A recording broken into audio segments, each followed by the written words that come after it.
Good morning. আমরা কি শিখবো?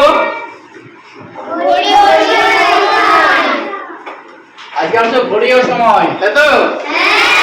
আমরা ঘড়িতে কাকে শিখেছি? আজকে সময়ের যোগ শিখবো। কি শিখবো? সময়ের যোগ। এখানে লেখা আছে 5 ঘন্টা 20 মিনিট। কত লেখা আছে? 5 ঘন্টা 20 মিনিট। এখানে কত লেখা আছে? 1 ঘন্টা 50 মিনিট। তাহলে কি করব এবার? যোগ। আমরা প্রথমে কি করব? মিনিটে মিনিটে যোগটা করে নেব, তারপর ঘন্টা ঘন্টা যোগটা করে নেব। আমরা তো আগে যোগ শিখেছি। তাহলে 0 0 যোগ করে কত হয়? 0। 5 আর 2 7 আর 5 আর 1 6। তো যোগ করে কত হলো? 6 ঘন্টা 14 মিনিট। 6 ঘন্টা 14 মিনিট। আমরা কি জানি? 1 ঘন্টা সমান কত মিনিট? 1 ঘন্টা সমান 60 মিনিট। 1 ঘন্টা সমান 60 মিনিট।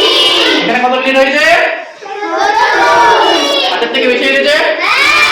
যখন এটা 60 এর থেকে বেশি হয়ে যাবে তখন কি নেব? এটা 60 যোগ 10। মানে কত? 60 যোগ 10। এটা 6 ঘন্টা থেকে গেল। ঠিক আছে?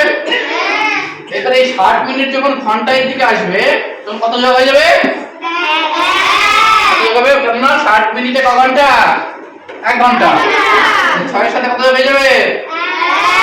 6 প্লাস 1 হয়ে যাবে।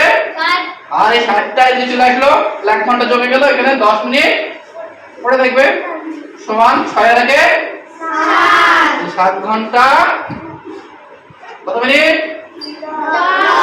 10 মিনিট। তাহলে আমরা 5 ঘন্টা 20 মিনিটের সাথে 1 ঘন্টা 50 মিনিট যোগ করলাম।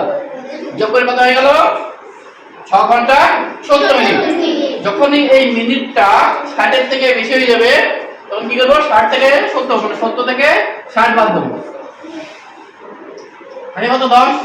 60 কবার বাদ দিলাম? একবার। তাহলে 60 যোগ 10। এই 60টা যখন এদিকে আসবে ঘন্টার সাথে 1 যোগ হয়ে যাবে। তাহলে কত হয়ে গেল? 6 থেকে 7 ঘন্টা 10 মিনিট। তাহলে সবাই শিখতে পেরেছো? হ্যাঁ। অঙ্ক যদি আবার দেওয়া হয় করতে পারবে তো? হ্যাঁ। ঠিক আছে, আমি দিচ্ছি এবার।